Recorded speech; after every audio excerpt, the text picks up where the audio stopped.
Inertia. Inertia क्या होता है? Newton's law of motion and friction वाला चैप्टर आज हम पढ़ेंगे। तो इसमें हम पढ़ने वाले हैं इनर्शिया। ठीक है। इनर्शिया क्या होता है? Inherent property of all bodies by virtue of which they can not change their state of rest of universe motion along a straight line by them on the. क्या हो गया? ये मिट गया। एक मिनट, एक minute रुकिएगा। Inherent property of all bodies by virtue of which they cannot change their state of rest of uniform motion along a straight line by their own is called inertia। जैसे क्या है कि अपने आप से वो क्या करेंगे? रेस्ट में रहने की कोशिश करेंगे। कोई बॉडी अपने आप में रेस्ट में रहने की कोशिश करेगी, और अब जो मोशन है या फिर यूनिफॉर्म मोशन से स्पीड से मोशन कर रही है तो उसी स्पीड में रहने की कोशिश करेगी। तो अपनी स्टेट में बने रहने की जो वो होती है उसको बोलते हैं अपनी स्टेट में बने रहने को बोलते हैं इनर्शिया। ठीक है। उसका जो नेचर होगा उसको बोलते हैं inertia. Two bodies of equal mass possess same inertia because of it's a factor of mass only. क्योंकि इनर्शिया किस पे डिपेंड करती है? मास पर करती है। अगर जिसका टू बॉडीज़ हैं उसका मास क्या है? इक्वल है। ठीक है। तो उनके पास इनर्शिया भी सेम होगा। इनर्शिया क्या है? इनर्शिया एक ऐसी प्रॉपर्टी है जो कोई ऑब्जेक्ट अपनी स्टेट में रहने की कोशिश करता है। जैसे कोई ऑब्जेक्ट मोशन कर रहा है तो वो मोशन ही करेगा जब तक उस पर कोई क्या एक्सटर्नल फोर्स ना लगे, तो वो इनर्शिया हो गया। या फिर वो और अगर वो उसमें है तो यूनिफॉर्म मोशन कर रहा है तो यूनिफॉर्म मोशन करेगा, या फिर वो कोई मोशन नहीं कर रहा है, अपनी स्टेट में ही रहेगा। ठीक है। ये चीज़ हो गया। लीनियर मोमेंटम क्या हो गया? Linear momentum of a body is a quantity of motion contained in a body. ठीक है। इट इज़ लीनियर मोमेंटम क्या होता है? लीनियर मोमेंटम ये होता है तुम्हारा, अब देखो मैं इससे वो करते जाऊंगी। Linear momentum of a body is the quantity of motion contained in the body. जो क्या है? जो quantity quantity of motion contain in the body. जैसे कोई बॉडी है, वो जिस मोशन को कंटेन करेगी अपने ऊपर, जिस मोशन को उसने रखा होगा मोशन को, ठीक है, उसको लीनियर मोमेंटम बोलते हैं। A body is a quantity of motion contain in the body. ठीक है। जो मोशन किसी बॉडी के ऊपर है उसको क्या बोलेंगे? लीनियर मोमेंटम बोलेंगे। क्योंकि मोमेंटम, वैसे मोमेंटम तो होता है ना P equal to M V. तो m मतलब मास, v मतलब स्पीड। तो किसी मास के साथ जो स्पीड होगा उसका उसका वो क्या हो जाएगा? उसका मोमेंटम हो जाएगा। ठीक है। तो इसको बोलेंगे कि वो अपने आप में एक मोशन को कंटेन करेगी कोई बॉडी, तो वो क्या हो जाएगा? Linear momentum of a body is the quantity of motion contain in the body. जिस क्वांटिटी को उसने क्या कर रखा? कंटेन कर रखा होगा, उसको बोलेंगे लीनियर मोमेंटम हो गया। It is measured as the product of the mass of the body and its velocity, that is momentum equal to mass into velocity। Momentum क्या होता है? Momentum is equal to mass into velocity होता है। It is measured as the product of the mass of the body. अगर इसको हम उस mathematical form में क्या हो गया? Momentum is equal to mass into velocity हो गया। ठीक है। और थ्योरेटिकल फॉर्म में ये वाला बोल दिया। If a body of a mass m is moving with a velocity v vector, then it's linear। अच्छा, ये कुछ हो रहा है बीच में, sorry.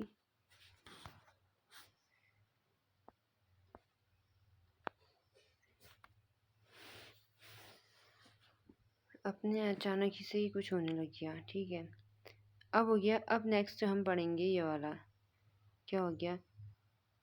If a body of mass m moving with a velocity v vector, then its linear momentum p is given by p equal to mv हो गया। ये ठीक हो गया। It is a vector quantity and its direction is the same as the direction of the velocity of the body। Linear momentum क्या होता है? एक तो हमने फॉर्मूले की फॉर्म में देख लिया। ठीक है। It is a vector quantity and its direction is the same as the direction of the vector of the body. Vector quantity क्या होती है, जिसमें क्या होता है डायरेक्शन भी होती है मास के साथ, उसको बोलते हैं वेक्टर क्वांटिटी। तो ये भी क्या है, एक मास है, मास के साथ क्या है डायरेक्शन भी, वेलोसिटी की डायरेक्शन होती है तो उसकी भी है, तो ये अपने आप में क्या है, एक वेक्टर क्वांटिटी हो गया मोमेंटम। ठीक है, it is a vector quantity and its direction is the same as the direction of the velocity of the body. किसी बॉडी की डायरेक्शन के सेम ही होगी। तो इसमें क्या हो गया, लीनियर मोमेंटम का डायरेक्शन क्या हो गया, जैसे ही उस बॉडी की डायरेक्शन होगी वही।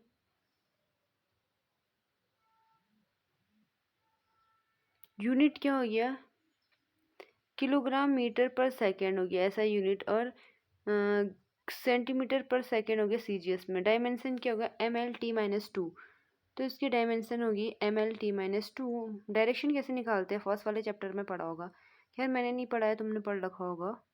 मोमेंटम m इक्वल टू, ये मोमेंटम होता है तुम्हारा, sorry p equal to M V होता है ना, जैसे तो मास का जितना होता है, मास का क्या होता है किलोग्राम मी, m हो जाएगा, ठीक है, इसको m लिखेंगे, और v का होगा L/T-1, ऐसे करके इसका निकालना पड़ेगा, ठीक है। न्यूटन्स फर्स्ट लॉ, अब हम पढ़ेंगे न्यूटन्स फर्स्ट लॉ, ये इसको तुम क्या है, इसको लिख लेना और समझ में आ गया, ये तो इजी सा है। न्यूटन्स फर्स्ट लॉ क्या होता है, a body continue to be in its state of rest or motion uniform along straight line unless it is acted upon by same external force to change the state। वही हो गया। तो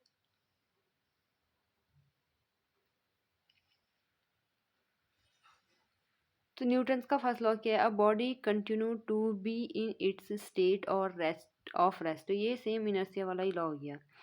क्या हो गया, A body continue to be in its state of rest or of uniform motion along a straight line, किसी straight line के along, unless it is acted upon by same external force to change the state। If no net force act on a body, then the velocity of the body cannot change, the body cannot accelerate। जब तक उस पर कोई हम क्या करेंगे, ये हो गया motion along state unless the acted upon some external force to change the state। जब तक कि कोई एक्सटर्नल फोर्स ना लगे, अपने मोशन में ही रहेगी, या फिर रेस्ट है तो रेस्ट में ही रहेगी। ये हो गया न्यूटन्स का फासला हो गया। If no net force act on a body, अगर कोई भी नेट फोर्स, उस पर कोई भी force, total force, net force मतलब टोटल कोई भी फोर्स है, then the velocity of the body can not change. तो क्या होगी, velocity of the body can not, body की वेलोसिटी चेंज नहीं होगी, that is body can not accelerate, मतलब तो चेंज नहीं होगी तो बॉडी एसिलेट भी नहीं होगी। एसिलेशन होता है क्या है, चेंज इन वेलोसिटी होता है, then the velocity of the body can not change. जब वेलोसिटी ही चेंज नहीं हो रही है, जब तक कोई फोर्स नहीं लग रहा है, तो बॉडी की वेलोसिटी चेंज नहीं हो रही है, चेंज वेलोसिटी को चेंज होने को ही एसिलेशन बोलते हैं। तो body can not be acylated, तो बॉडी एसिलेट भी नहीं होगी। तो इतना तो समझ में आ गया होगा इनर्शिया, लीनियर मोमेंटम क्या होता है, डायमेंशन क्या होता है लीनियर मोमेंटम का, ml/t-1, ठीक है। ये इंपॉर्टेंट है, P equal to M V, ये फॉर्मूला याद होना चाहिए। न्यूटन्स फर्स्ट लॉ हो गया, ये तो हमने कर दिया। अब हम नेक्स्ट पढ़ेंगे, ठीक है। अब नेक्स्ट होगा न्यूटन्स फर्स्ट लॉ। अब न्यूटन्स फर्स्ट लॉ के बारे में कुछ और भी आगे देखते हैं। Newton's first law defines inertia and is rightly called the law of inertia. Inertia are of three types: inertia of rest, inertia of motion, inertia of direction। Newton's first law defines inertia. तो Newton का first law क्या है, inertia को जो मैंने पहले inertia की definition बताई थी वही इसमें भी है। तो न्यूटन का फर्स्ट लॉ इनर्शिया को क्या करता है, डिफाइन करता है। इनर्शिया को हिंदी में बोलते हैं जड़त्व, या फिर बोलेंगे कि कोई ठीक है, it is and it is rightly called the law of inertia. Inertia are of three types. Inertia कितने टाइप्स के होते हैं, थ्री टाइप्स के। इनर्शिया ऑफ रेस्ट, एक तो रेस्ट में इनर्शिया होगा, इनर्शिया ऑफ मोशन होगा, इनर्शिया ऑफ डायरेक्शन हो गया, ठीक है। थ्री टाइप्स हो गई inertia.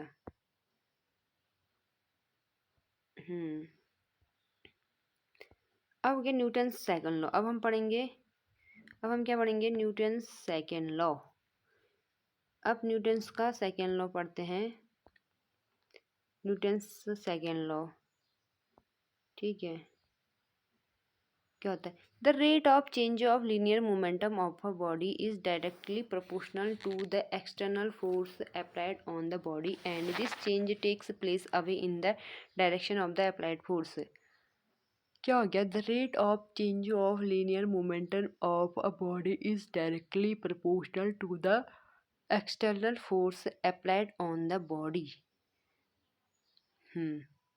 And this change takes place always in the direction of applied force. तो क्या हो गया? मतलब the rate of change of linear momentum में जो चेंज हो रहा होगा, ठीक है, ये जैसे ये हो गया D D T of rate, D D T of P हो गया, या फिर D P divided by T बोलते हैं, या फिर डी, इसको बोलने का तरीका ये भी होता है D D T of P. जैसे the change of the rate, अब यही तो हो गया the rate of change of linear momentum of the body directly proportional ऐसे हो गया, is directly proportional to the external force applied on the body. तो अप्लाइड एक्सटर्नल फोर्स मान लो हम एफ है, बॉडी पे अप्लाइड कर रहे हैं, ठीक है, applied of the body and this change takes place always in the direction of the applied force। तो ये क्या हो गया? And this change takes place always. अब डायरेक्शन भी क्या होगा? इस फोर्स की डायरेक्शन में, जहाँ पर ये फोर्स अप्लाइड होगा उसकी डायरेक्शन में होगा ये वाला change in the linear momentum इसमें, ठीक है। ये डी टी डिवाइडेड वाला ये दिखा रहा है कि लीनियर मोमेंटम में क्या हो रहा है? चेंज हो रहा है, इसमें चेंज हो रहा है, तो डायरेक्टली प्रोपोर्शनल टू के एक्सटर्नल फोर्स लगा है उसके डायरेक्शन के ही इक्वल होगा, ठीक है। इसकी डायरेक्शन भी वही होगी जो फोर्स की डायरेक्शन होगी, लीनियर मोमेंटम के चेंज की डायरेक्शन क्या होगी? जो फोर्स की डायरेक्शन होगी वही होगी। तो यही चीज़ बोल रहा है न्यूटन सेकेंड लॉ, ये हो गया, ये वाला हो गया न्यूटन सेकेंड लॉ।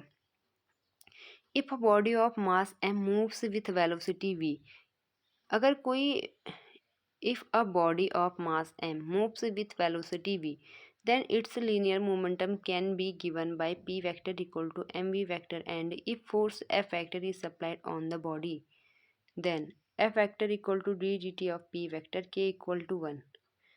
प्रोपोर्शनल है ना, हमने हटा दिया है तो k इक्वल टू 1 कॉन्स्टेंट आता है, तो यहाँ पर क्या आएगा? k भी होगा, जब इज इक्वल टू प्रोपोर्शनल को साइन हमने हटाया, इज इक्वल टू लगाया था, तब उसकी वैल्यू 1 है, तो इसलिए हमने छोड़ दिया है, इसलिए F vector equal to D D T of P लिख दिया हमने। तो in C G S SI unit में इसकी वैल्यू 1 होती है। F equal to M E, जैसा कि हमने पहले पढ़ रखा है, F vector equal to M E होता है, force equal to mass into acceleration होता है, ठीक है। तो और एफ इक्वल टू इतना भी है, change in the linear momentum के इक्वल भी है, फोर्स एक्सटर्नल फोर्स है ये, और जो चेंज लीनियर मोमेंटम की जो चेंज की डायरेक्शन होगी वो फोर्स की डायरेक्शन की ही होगी। चेंज क्या होगा? डायरेक्शन, उसी की डायरेक्शन की इक्वल होगा। फोर्स इज अब फोर्स क्या होता है, इस फोर्स के बारे में पढ़ते हैं, ठीक है। इतना पढ़ लो एक बार, कुछ कंफ्यूजन है तो कमेंट में कर देना। अब फोर्स क्या होता है? Force is an external effect in the form of the push and pull विच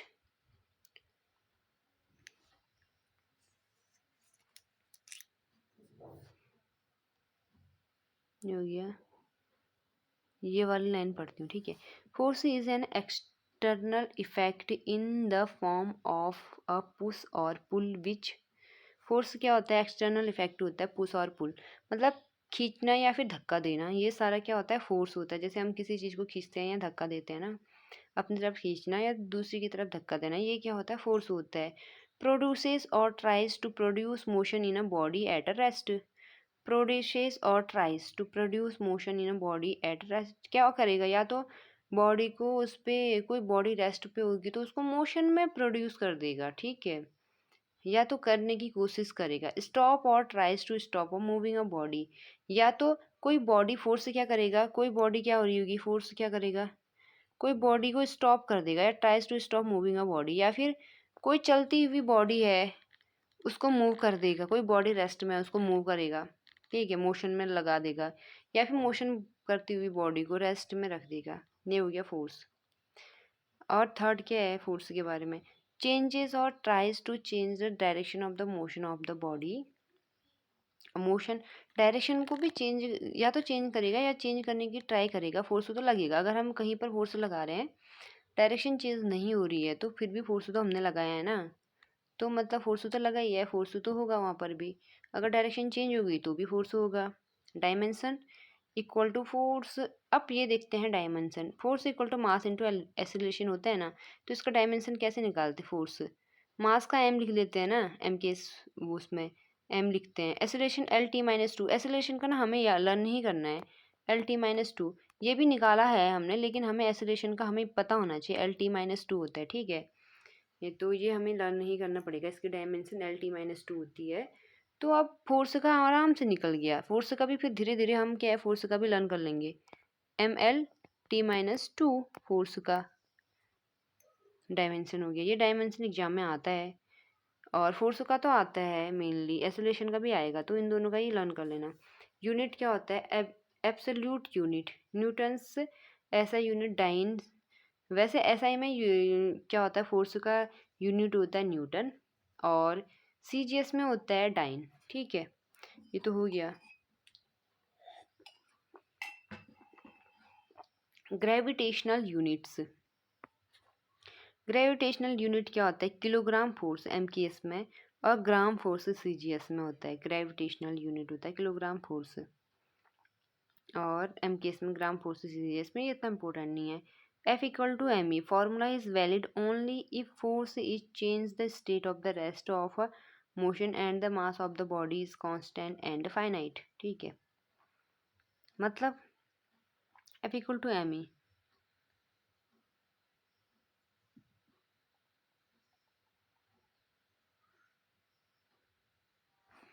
अगर क्या होगी, किसी बॉडी क्या होगी, कांस्टेंट होगी, ठीक है। Formula F equal to M A कब वैलिड होता है, ये वाला फॉर्मूला देखो, F equal to M A formula is valid only if force is changing in the state of rest, ठीक है। स्टेट जब क्या है, रेस्ट की स्टेट को क्या करेगा, formula is valid only the force is changing the state of rest, state of rest को क्या करेगा, चेंज करेगा, और motion and the mass of the body is constant and infinite. Motion और मोशन क्या होगा, motion and the mass of the body is rest और motion पर दोनों पे, मतलब formula valid only force changing the state of, force क्या करेगा, स्टेट और चेंज रेस्ट मोशन को चेंज करेगा, and the mass of the body is constant and infinite. तो बॉडी का मास, जब बॉडी का मास क्या होगा, या तो कांस्टेंट होगा या इनफाइनाइट होगा, मतलब फाइनाइट होगा, मतलब जिसको हम डिफाइन कर सकेंगे मास ना, तब ये वाला फार्मूला होगा। जब हम फार्मूला मास को डिफाइन नहीं कर सकेंगे तो वहाँ पर ये फार्मूला नहीं लगेगा। Rest of motion and the mass of the body is constant and finite हो गया। If M is not constant, अगर एम कांस्टेंट नहीं होगा, जब कांस्टेंट होगा तो ये वाला फार्मूला लगेगा, F equal to M A किसी रेस्ट करती हुई बॉडी पे या चेंज वाली बॉडी पे, ठीक है, जहाँ पे मास मतलब फोर्स लगेगा वहाँ पर, कहने का मतलब है कि if M is not constant, अगर एम क्या है, कांस्टेंट नहीं है, तो एफ इक्वल टू ये वाला फार्मूला लगेगा। कांस्टेंट नहीं है, कांस्टेंट है तो ही ये फार्मूला लगेगा, F equal to M A, जब एम कांस्टेंट है, ठीक है। जहाँ इस वाली लाइन को, फोर्थ वाली लाइन को मैं एक बार दोबारा से समझा देती हूँ, ये बहुत इजी सी लाइन है। इसका मतलब अगर कोई मोशन कर रही है ऑब्जेक्ट, अगर मास कांस्टेंट है तो ये वाला फार्मूला लगेगा, सीधा सीधा इतना ही मतलब, इसका ज़्यादा नहीं है। और फिफ्थ है, if M is not constant, अगर एम कांस्टेंट नहीं है तो ये वाला फार्मूला लगेगा, F equal to D D T of M V vector, M D D T of V vector. तो ये क्या होगा, डिफ्रेंशिएशन दोनों के साथ, ये वाला वो वाला डिफ्रेंशिएशन हो गया ना, क्या बोलते हैं, प्रोडक्ट वाला डिफ्रेंशिएशन हो गया, M into D D D T of V plus V into D D D T of M, ठीक है, ये हो गया। हाँ, तो M P equal to M V करके लगेगा, ठीक है। अगर कांस्टेंट ना हो तो ये वो वाला क्या है, न्यूटन से सेकेंड लॉ वाला लगेगा फोर्स में, ठीक है। अगर वैसे तो ये वाला जो आज तक लगता था जहाँ पर m कांस्टेंट होता था, कांस्टेंट या फाइनाइट वैल्यू होती थी।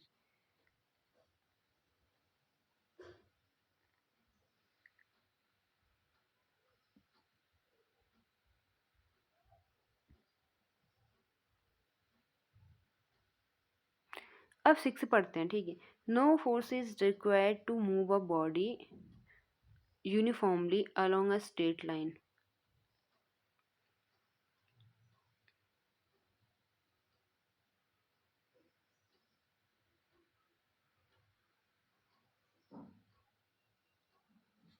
जब इक्वल टू जीरो होगा तो एफ इक्वल टू जीरो हो जाएगा, ये वाला कहना चाह रहा है मेन। No force is required to move a body along straight line. अगर कोई बॉडी एक स्ट्रेट लाइन में यूनिफॉर्म से मोशन कर रही होगी, मतलब एसोलेशन क्या है, मतलब वेलोसिटी फिक्स है, चेंज नहीं हो रही वेलोसिटी, ठीक है। यूनिफॉर्म वेलोसिटी से कोई स्ट्रेट लाइन में मोशन कर रहा है तो वहाँ पर किसी भी क्या है फोर्स की नो फोर्स रिक्वायर्ड, किसी भी फोर्स की क्या है रिक्वायरमेंट नहीं है वहाँ पर, ठीक है, क्योंकि एसोलेशन जीरो हो जाएगा, क्योंकि change in the velocity zero तो एसोलेशन जीरो, तो फोर्स क्या हो गया, जीरो हो जाएगा। No force required to move a body uniformly along a straight line हो गया, ठीक है। When force is written without direction then positive force means repulsive while negative force means attractive. When force is written without direction the positive force means repulsive while negative force means attractive.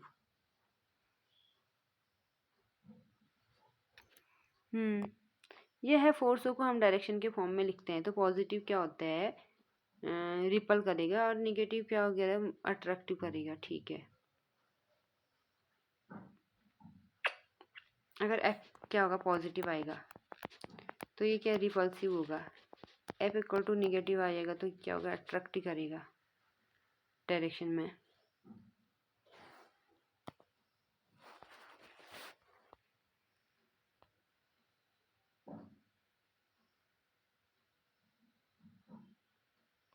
अब और इसी के बारे में पढ़ना पड़ेगा। 8 out of so many natural forces nuclear force is strongest while gravitational force weakest.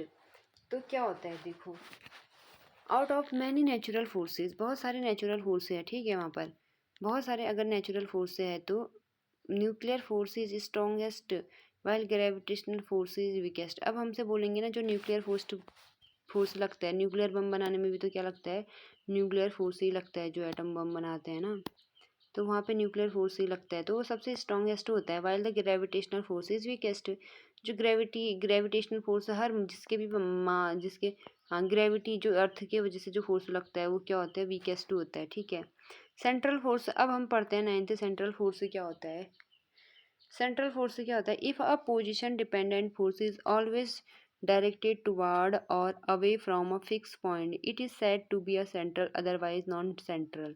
क्या हो जाएगा, सेंट्रल फोर्स, नाम जैसे कि नेम से ही पता चल रहा है कि सेंट्रल है, सेंटर पर है फोर्स, सेंटर, ठीक है। If a body dependent on a force is always directed toward और away from the fix point it is said to be a central otherwise non central.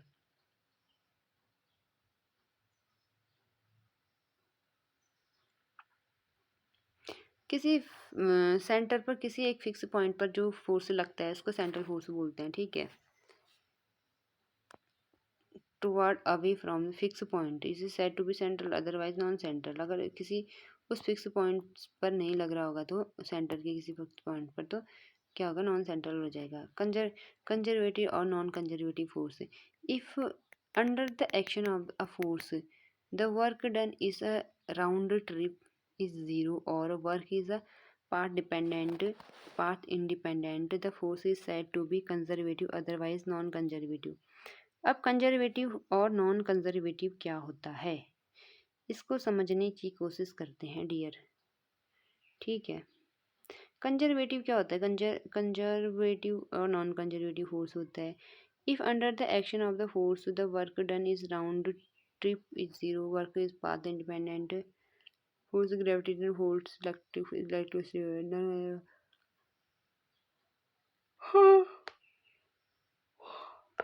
एक मिनट, हाँ क्या बोलते हैं ना, एक पहुँच लेना पड़ेगा थोड़ी देर के लिए, रुको।